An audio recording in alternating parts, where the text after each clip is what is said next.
Eliata ve'odeka Eloai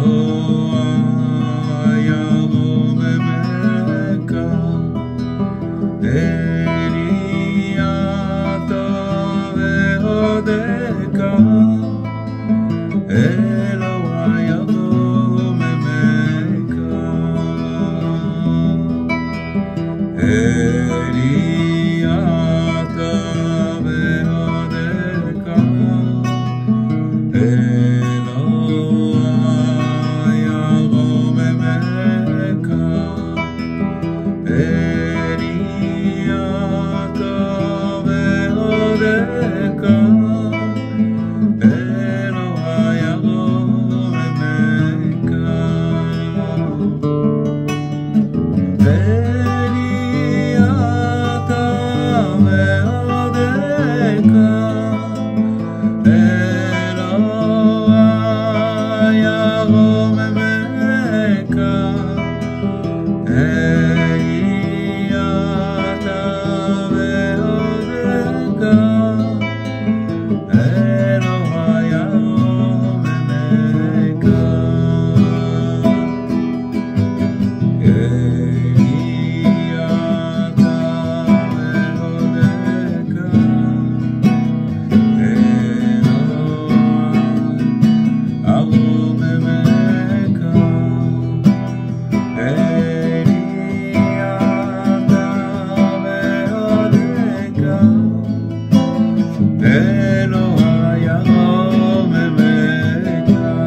Alors, bonsoir à toutes et à tous.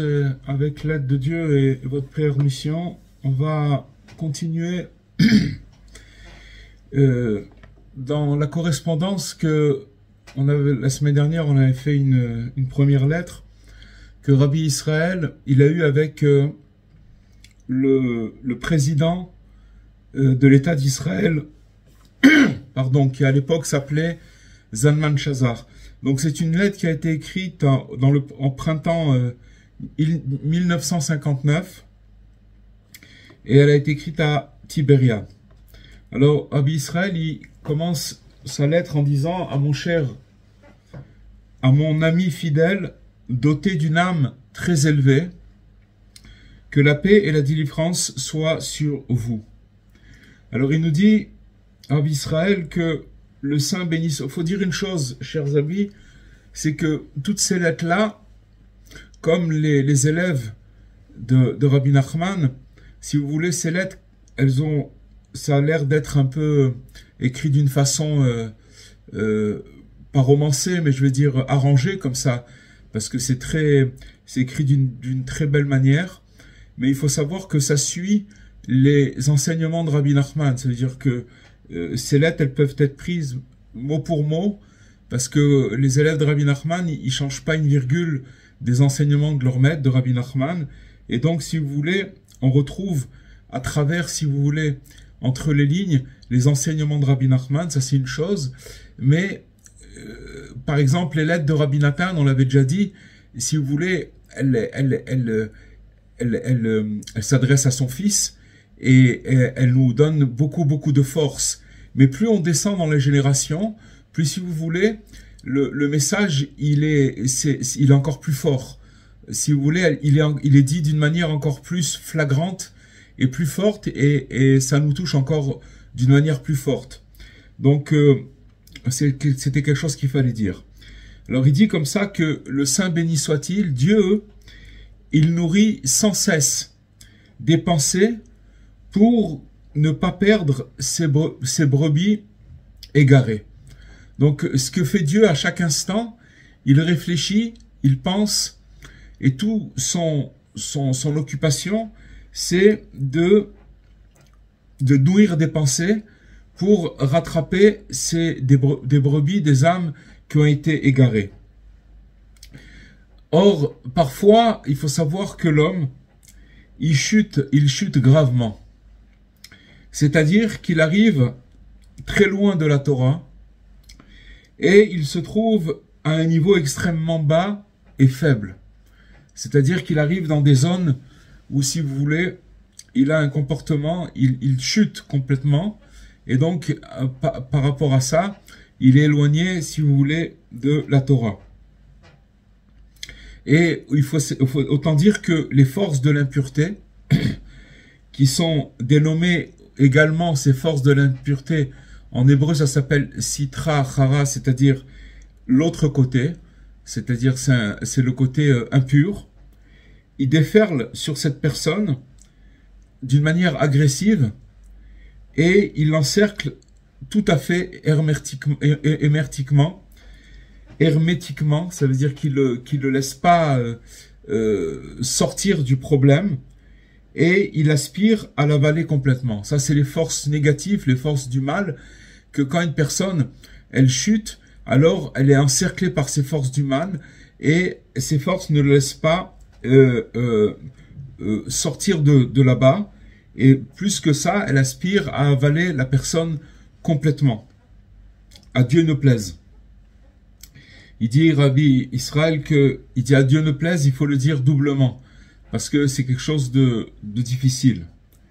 Alors, qu'est-ce qui se passe à ce moment-là, quand la personne elle se trouve dans ces zones-là? C'est alors justement que, à la vue de cette situation, pour le moins alarmante, d'accord, c'est une situation qui est très difficile, où la personne elle est en prise à des forces du mal. Et donc, qu'est-ce qui se passe à ce moment-là? C'est pas que la personne elle est laissée pour compte et que elle est oubliée, bien au contraire. Ce que fait le Saint béni soit-il, Dieu, qu'est-ce qu'il fait? Il prend en pitié cet homme qui est en danger et il va lui faire des signes. Alors, donc cette personne elle est tombée et que Dieu il a pitié d'elle et Dieu il va commencer à envoyer à cette personne des signes. Et ces signes-là, ils vont être de façon adéquate et à travers l'endroit même où il se trouve. C'est-à-dire que c'est pas maintenant où il va avoir le buisson ardent qui va se révéler à lui, mais c'est en quelque sorte, si vous voulez, des signes qui vont arriver de l'au-delà, que Dieu va lui envoyer, qui sont juste calculés et qui sont adéquates par rapport à sa situation dans laquelle il se trouve maintenant. Et ces signes-là, ils sont là pour l'aider, parce qu'on est prêt à l'aider d'en haut, justement parce qu'il est tombé dans cette situation. Donc déjà, on voit ici que une personne, elle n'est jamais laissée à l'abandon. Ça, c'est déjà une chose qu'il faut bien, bien se graver dans son esprit, c'est que Dieu, il œuvre sans arrêt pour récupérer chacun de nous, chaque personne, toutes les brebis égarées. Il est là à œuvrer sans arrêt. Il pense que à ça. D'accord? Maintenant qu'une personne, elle descend, alors on va lui envoyer des signes. La providence, Dieu va lui envoyer des signes qui vont être ces signes adéquats à sa situation, là où il se trouve. Et justement parce qu'il est dans cette situation très basse, qu'on va lui envoyer des signes qui vont être appropriés à son état, pour qu'il puisse les capter, d'accord? Pour qu'il puisse... Donc voilà. Et donc, Dieu lui offrir la possibilité d'acquérir quelques mérites précisément là où il se trouve.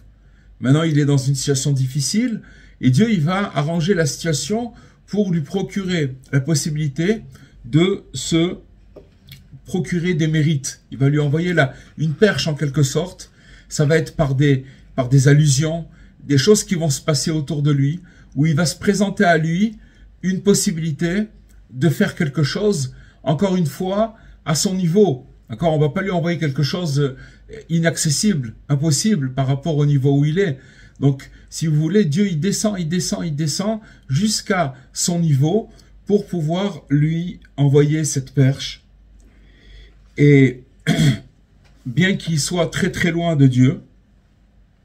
Et donc, à ce moment-là, ça va être ici sa vraie épreuve. Et c'est ici que son libre arbitre, il va être testé.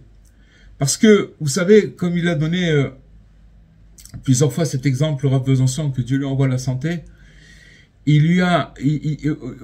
c'est un exemple qui est très imagé et qui caractérise ce qu'on est en train de dire maintenant. Imaginez-vous quelqu'un qui va pour dormir, et il entend son robinet qui fuit. Vous savez, tac, tac, tac, des petites gouttes comme ça qui tombent du robinet. Et puis il se dit, bon, je suis trop fatigué, j'ai pas les forces, je continue à dormir. Maintenant, il sait que c'est dommage. Tu laisses le robinet fuir et tu vas dormir 5 ou 6 heures ou 7 heures. Et quand tu vas te réveiller, alors, si tu veux, ça va te faire une consommation ou alors il va avoir une fuite plus grande, etc. Donc, t'as deux façons de réagir. Ou tu prends les choses au sérieux et tu te lèves et tu vas fermer le robinet, ou tu laisses couler la chose. C'est exactement la même chose pour ce qu'on est en train de dire maintenant. C'est-à-dire que quand Dieu il envoie des signes à cette personne, elle peut faire cas ou pas cas, et c'est en fait c'est ça son épreuve. Cette épreuve-là, elle se situe au niveau du libre arbitre, et c'est là-bas où il va être testé. En tout cas, si il mérite de se souvenir à ce moment-là que son Créateur, et il arrive à faire, cette personne arrive à faire ce que Hachem il est en train de lui suggérer maintenant, d'accord, d'en haut, de l'endroit où il est en train de se trouver maintenant, alors facilement il va pouvoir revenir vers Dieu, d'où qu'il vienne. Peu importe là où il est tombé, il va pouvoir remonter. Parce qu'en fait, ce qu'il fait Dieu, c'est qu'il envoie une perche, il envoie une possibilité pour que la personne, elle arrive à remonter dans les zones dans lesquelles il est tombé.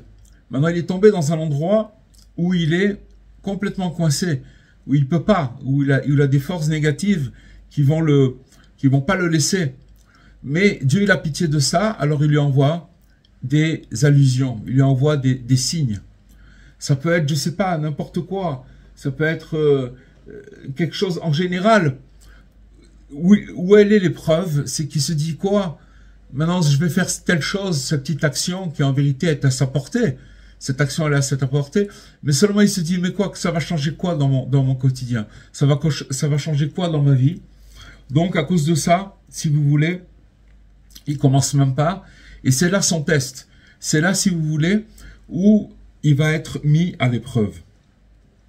Alors, il faut savoir que le juste authentique dont le niveau est extrêmement élevé. Pourquoi il est élevé? Parce que le juste, il sait se purifier dans les moindres recoins de son être. Et il va être récompensé de manière exceptionnelle, le juste. On parle du juste authentique. Pourquoi il est récompensé d'une manière exceptionnelle? Parce que, en fait, on ne peut absolument pas le qualifier d'homme qui est mort. Dans le traité de Berachot, dans le Talmud, il est écrit que Tzadikim bemitatam nikraim chaim. Les justes, dans leur mort, ils sont appelés vivants. Et non seulement vivants, mais leur action, elle est encore plus forte après leur mort que dans leur vivant. Pourquoi? Parce que quand ils étaient vivants, ils étaient, si vous voulez, leur âme, elle était arrêtée par leur corps. C'est-à-dire ils étaient limités, ils faisaient des actions, ils aidaient, ils faisaient des choses extraordinaires, mais il y a un moment où, si vous voulez, leur corps, c'était quelque chose qui les empêchait de pouvoir continuer leur action.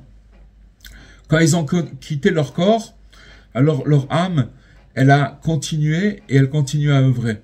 C'est marqué dans le Talmud que on parle de Rabbi Yehuda Hanassi, c'est celui qui a composé la Mishnah, d'accord, qui a les traités de la Mishnah, c'est-à-dire que toutes les lois, mais avant d'être discutées, ça veut dire à l'état brut, d'accord, c'est ce qu'on appelle la Mishnah. Et donc, quand il était très très riche, quand il est parti de ce monde, c'est le Talmud qui raconte des histoires, quand il est parti de ce monde, il est parti au milieu de la semaine, il a quitté cette terre, et donc le Shabbat, il est venu, il avait une grande assistance des élèves, des enfants, des petits-enfants, il avait beaucoup de gens autour de lui. Il est venu pour dire le kiddush du vendredi soir et de rendre quitte toutes les personnes qui étaient là. Et donc, il a rendu quitte tout le monde pour le kiddush. Alors, le Talmud, il pose une question. On sait que quand un homme, il quitte ce monde, il peut plus ni être quitte, d'abord, il peut plus faire aucune action. Il a plus le besoin de faire aucune action, c'est-à-dire qu'il peut plus en faire, et donc à plus forte raison rendre quitte quelqu'un d'autre, puisque lui-même ne peut plus en faire. Alors le Talmud il pose la question, comment c'est possible que Rabbi Yehuda Hanassi il ait pu rendre quitte toute une assistance de kiddush, puisque lui-même il peut plus faire d'action, il peut plus faire de mitzvot. Alors c'est là où le Talmud dit que les justes, dans leur mort, ils sont encore vivants. C'est-à-dire qu'ils ont la possibilité de continuer leur action. Et plus que ça en plus, ils continuent, après sa disparition, à œuvrer pour la réparation des âmes. Encore plus de son vivant que de son vivant. Alors, comment c'est possible? Comment c'est possible qu'après qu'il ait quitté ce monde, le juste, il continue à œuvrer pour la réparation des âmes? En réalité, il va accéder maintenant de façon régulière, le juste, à des degrés supérieurs extrêmement élevés et qui sont merveilleux et qui lui permettent de tout réparer. C'est-à-dire que quand le tzaddik dans ce monde, il a œuvré pour aider, pour réparer, pour faire tout ce que il a dû faire, alors si vous voulez, quand il va quitter son enveloppe charnelle, son corps, alors à partir de ce moment-là, il va continuer, mais encore plus parce qu'il va pouvoir accéder à des niveaux élevés qu'il ne pouvait pas accéder quand son âme, elle était dans son corps. Ça, c'est une chose. Donc, il faut savoir que l'essentiel de la réparation, elle doit provenir de la source la plus haute placée. C'est-à-dire que maintenant, la réparation elle doit venir d'un endroit très très haut. Pourquoi? Parce que quand une personne... Pour ça que Rabbi Nachman, il a vu, c'était un prophète, et il a vu que toutes les maladies des générations à venir. Maintenant, pour pouvoir réparer toutes ces maladies de l'âme, ces maladies de l'être, elles viennent des mauvaises actions, toutes ces maladies. Mais maintenant, pour pouvoir les réparer, il va falloir qu'ils montent dans des endroits où, si vous voulez, c'est une symétrie en fait. C'est-à-dire que la chute, elle est en bas, et maintenant pour pouvoir réparer cette chute-là, qui est par exemple, on va dire, dans un niveau moins 10, il va falloir qu'il monte en haut, au niveau 10, pour pouvoir réparer cette chute-là.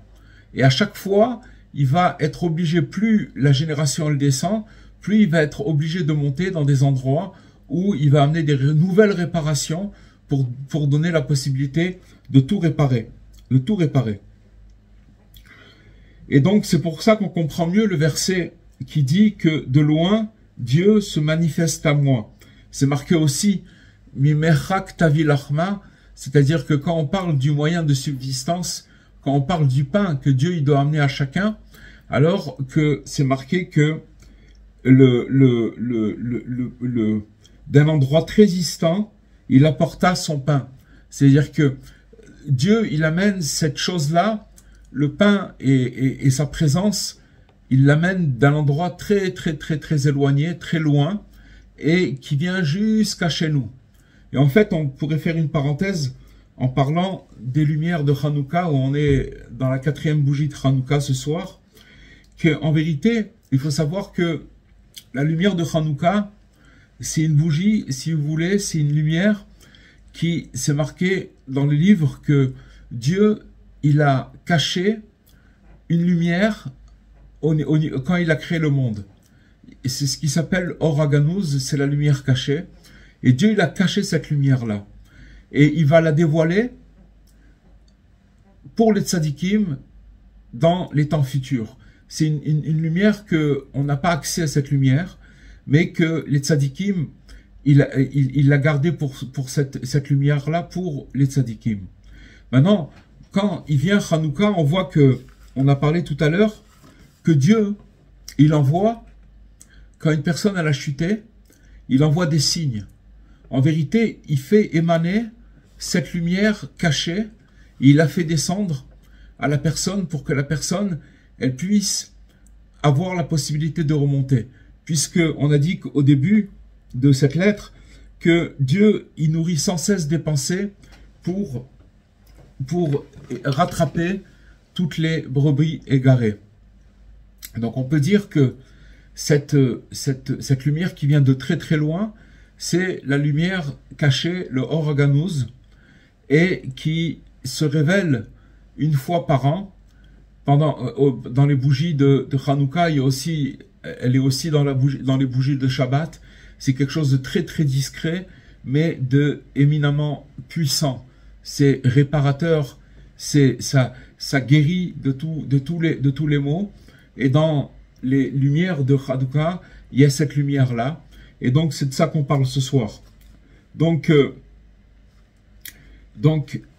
c'est ça qui nous dit ici.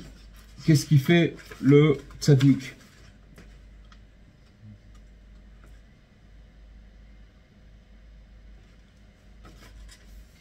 Alors, donc on a dit que cette lumière, elle vient de très loin, comme le moyen de subsistance, d'accord? Et on voit que cette lumière qui est réparatrice, elle surgit d'un niveau suprême et très éloigné de nous. Mais par sa pitié, Dieu, il l'amène et il l'a fait amener jusqu'à chez nous. Et il nous dit, en toute franchise, il faut souligner que l'essentiel est qu'il est nécessaire de surmonter de nombreux obstacles avant de mériter de se rapprocher de ce grand juste. Ce grand juste, on parle de Rabbi Nachman, puisque c'est lui qui a les guérisons de la génération. Et le grand juste, c'est aussi cette lumière cachée. C'est pour ça que il faut surmonter de grands obstacles pour se rapprocher de lui. Donc, on a parlé d'une lumière qui vient de très très loin et on a attribué ça à la lumière de Hanouka. Et donc, que pour se rapprocher de cette lumière qui représente le juste, authentique, alors il y a beaucoup d'empêchements et qui viennent s'interposer sans mesure, surtout ceux qui sont... Et alors, il parle de quel empêchement principalement? C'est des empêchements qui viennent c'est le fruit de l'imaginaire. L'imaginaire, il amène la personne à... C'est ça, si vous voulez, le plus grand empêchement, c'est son imaginaire. Et ça veut dire quoi? C'est qu'enfin, certains de nous n'arrivent pas à croire qu'ils sont habilités à être réparés. C'est quoi cette imagination que la personne, elle pense, elle croit que tout simplement, elle ne peut pas être réparée. Et c'est ça la pire des erreurs. Et c'est un scepticisme qui va découler du fait que la personne, elle s'est dégradée. Le fait qu'elle se soit dégradée, alors elle a automatiquement des idées au niveau de l'imaginaire qui lui font croire qu'il ne peut pas être réparé. Et c'est des choses, il s'est dégradé à chaque fois de plus belle au fil des jours et aussi au fil des années.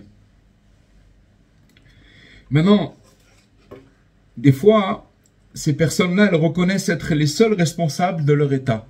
C'est-à-dire qu'elles pensent que tout ce qui est arrivé, c'est de leur faute. Et cet aveu, il risque aussi de constituer en soi un nouvel obstacle. Ça aussi, c'est un obstacle qui a été forgé par sa propre tête, par son imaginaire. Il se dit, voilà, je me suis comporté de telle et telle façon et c'est de ma faute. Mais il faut savoir que cette façon de penser-là, elle amène la personne dans un mur parce que la personne, elle pense que c'est lui qui est responsable de tout.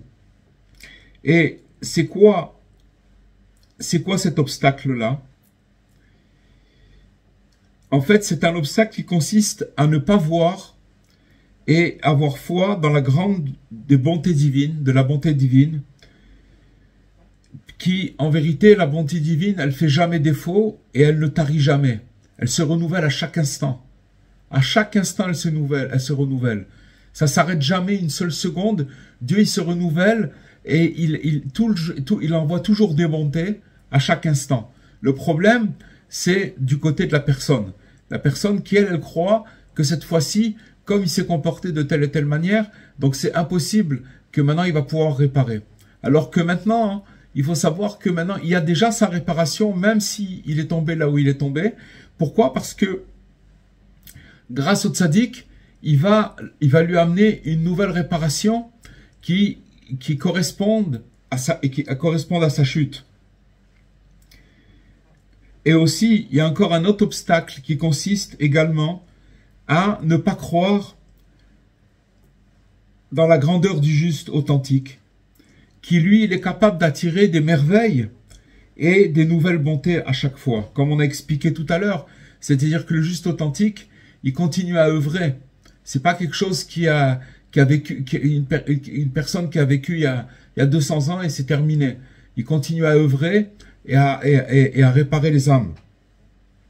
Et donc, l'obstacle qu'il y a, c'est que la personne, elle croit pas ça. Elle croit pas que le juste, il possède ce pouvoir de réparer tout homme et de l'innocenter complètement.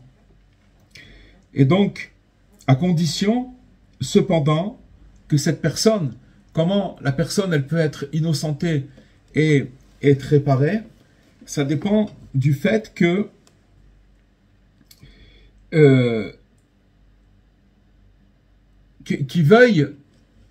que la personne, elle veuille profiter de ses bontés, les bontés qu'Hachem il envoie.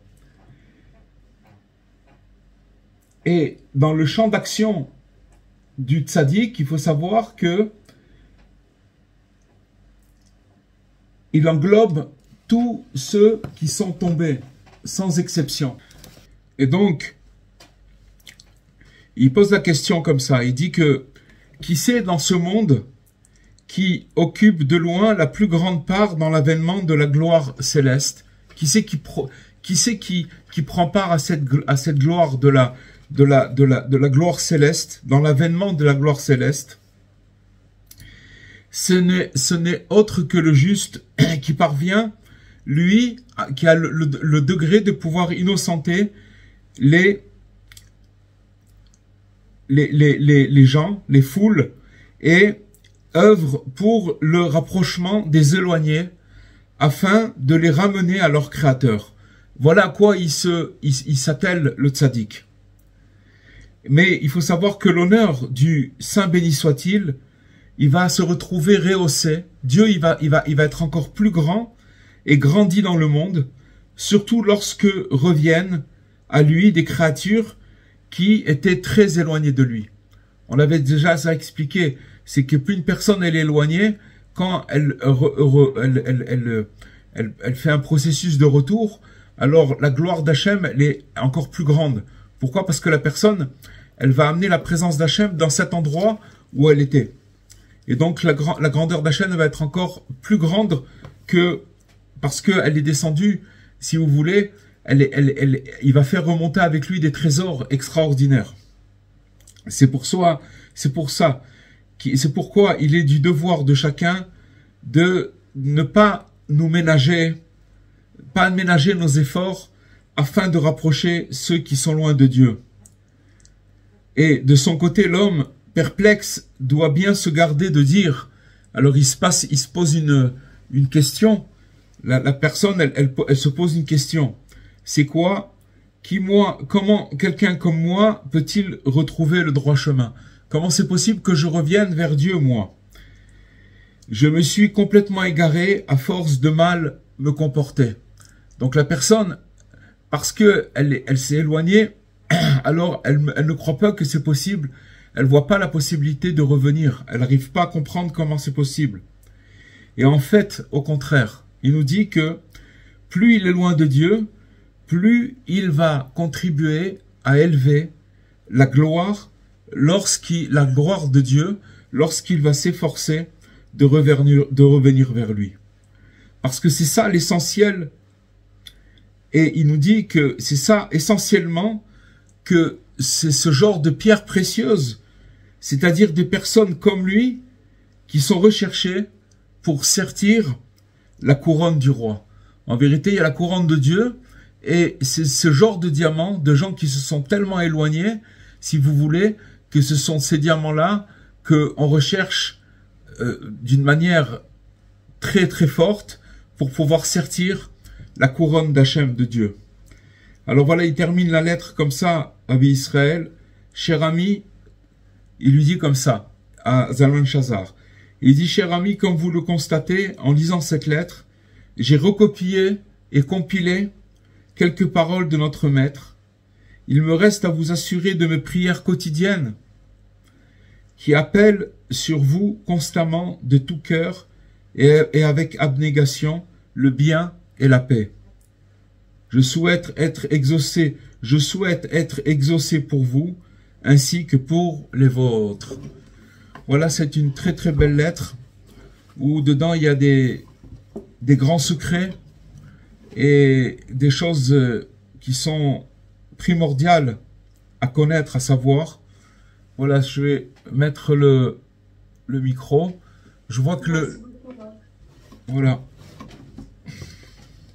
On est toujours avec des messages d'espoir, pour les gens qui sont tombés très bas et qui peuvent... Ah, c'est pour tout le monde. C'est pas pour ceux qui sont... C'est pour tout le monde.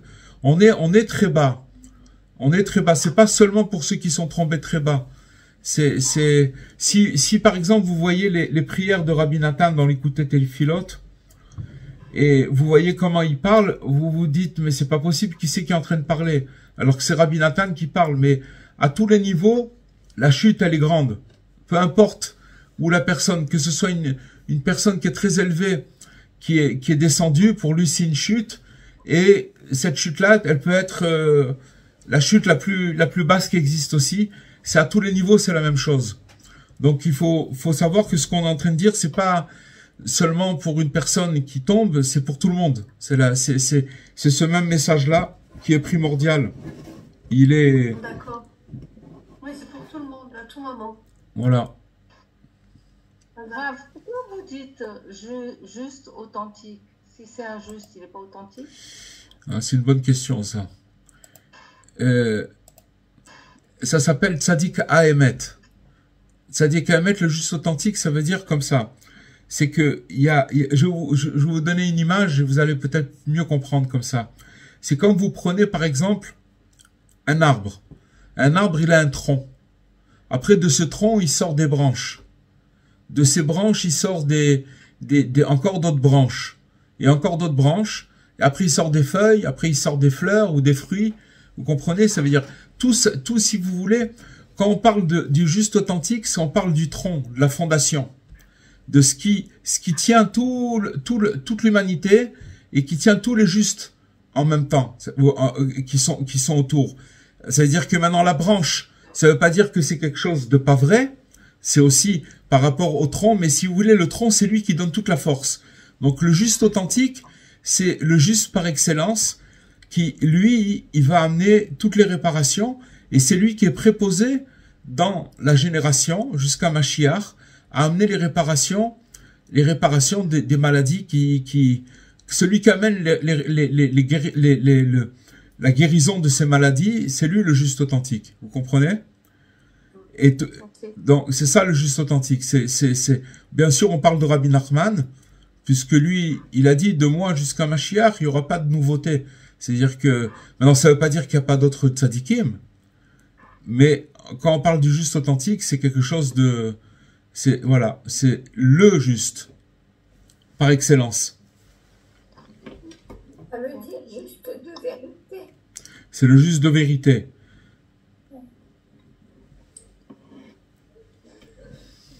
Bonsoir, j'avais une question, si vous permettez. Bonsoir, monsieur Charbit.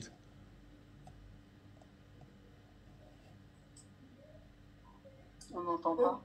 On vous écoute, monsieur Charbit, on vous entend pas, là. On a dit avant chaque élévation, il y a parfois une chute. Maintenant, là où je n'arrive pas toujours dans ma vie à savoir, est-ce que la chute, elle est provoquée parce que mon comportement, il a été ce qu'il a été, et effectivement, je suis en train de chuter, j'ai chuté, ou est-ce que parce qu'à ce moment-là, on essaie de me réguler d'en haut par rapport à un autre niveau que je dois atteindre, et je dois effectivement passer par cette chute. Est-ce que nous devons, nous, faire la distinction entre ce qui est de notre part ou ce qui est finalement du domaine d'Hachem? C'est ce qu'on a dit tout à l'heure. Rav Israël, il le relate, il a dit qu'il y a des gens, si vous voulez, un des obstacles qui fait que on se trouve coincé dans des situations, c'est de prendre la responsabilité à part entière de ce qui est arrivé. Et à cause de ça, la personne, elle peut tomber très très bas. En vérité, on doit tout faire pour pas que ça arrive. D'accord? Ça, c'est et ça, c'est une chose, c'est très dur à comprendre dans notre esprit. Mais quand c'est arrivé, c'est plus notre ressort. C'est-à-dire que maintenant, quand c'est arrivé, Hachem, ça veut dire que c'est ça qu'il voulait. Encore une fois, notre esprit, il a beaucoup de mal. C'est impossible même de comprendre cette chose. C'est comme si que je vous disais maintenant, essayez d'imaginer une porte ouverte et fermée en même temps dans votre esprit. C'est pas quelque chose qu'on peut imaginer. Elle est ou fermée ou ouverte. La même chose maintenant. Où elle est ma responsabilité? Est-ce que, alors, et ça rentre si vous voulez, dans le domaine du libre arbitre.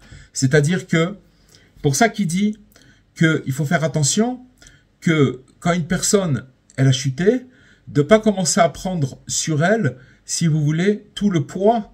Parce que si elle prend tout le poids, tous les gens qui sont jamais revenus et qui se sont complètement écartés, c'est qu'ils ont dit, OK, je suis comme ça, je me suis comporté de telle ou telle façon, j'ai perdu, je suis tombé, c'est terminé, je démissionne.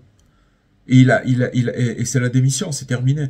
La plupart des gens, même si c'est pas fait d'une manière flagrante, mais chacun de nous, on est des fois touché par cette chose-là. C'est-à-dire que c'est ce qu'on appelle le découragement, le youch, le fait de dire bon, okay, j'y arrive pas, je peux pas. Et alors que c'est pas vrai. C'est-à-dire que maintenant la personne doit savoir, ok, maintenant tu es arrivé dans cette situation-là. Avant, il faut faire tout ce qu'on peut pour essayer de se protéger, de tout faire pour. essayer d'éviter la chose. Mais quand c'est arrivé, c'est pour ça que Rabbi Nachman, il a dit que si je me retrouvais dans une situation où je ferais un grand péché, il n'a pas dit un péché, un grand péché. C'est une parole de Rabbi Nachman. Après ce péché-là, je me reprojetterai, je serai comme avant le péché, ça veut dire une personne qui n'a pas fauté. Et quand il va se présenter le moment où je pourrais m'occuper de ce péché, d'accord, parler avec Hachem de ça, pourquoi ça arrivait, essayer de faire une introspection, alors je le ferai. Mais en tout cas, tout de suite après le péché, après ce qui est arrivé, je dois pas du tout réfléchir à ça, je dois continuer et je dois pas, parce que sinon, si la personne, elle rentre dans c'est ce qu'on a parlé tout à l'heure, c'est les forces du mal qui prennent cette personne et qui vont la bloquer, ils vont pas la laisser bouger de là-bas. Pour ça que, mais en vérité, si une personne, elle est attentive à ce qui se passe autour de lui, alors il verra qu'Hachem, il va lui envoyer toujours une possibilité, une perche, pour pouvoir le faire sortir de là où il est. Une action, quelque chose qu'on va lui présenter. Et comme on l'a dit tout à l'heure, c'est tout le libre choix, il réside là-bas. Est-ce que il va le faire ou pas le faire? Parce que en général, quand ça arrive, encore une fois, la personne dit ouais, mais que ça va changer dans mon quotidien, ça va absolument rien changer. Et à cause de ça, la chose, la chose, il peut pas la faire ou il se fait avoir dans ce truc. Et en vérité, ça lui a été envoyé du ciel pour pouvoir le faire sortir de la situation où il est. Quoi qu'il en soit, une chose qui est sûre, c'est que il faut jamais s'arrêter. Ça veut dire que quoi qu'il puisse arriver, il faut continuer. Et après, Hachem, il va envoyer des possibilités pour pouvoir réparer et pour pouvoir. Donc, notre responsabilité, quand la chose elle a été faite, c'est fini, c'est plus de notre ressort. C'est devenu. Avant oui. Alors on doit faire ce qu'on truc, mais quand c'est c'est dur à comprendre, c'est impossible à comprendre. Notre esprit ne peut pas comprendre ça, mais c'est comme ça que ça marche. À vous tous, et à très bientôt à vous tous. Merci d'être là et à la prochaine. Au revoir. Au revoir. À tous, merci. Au revoir.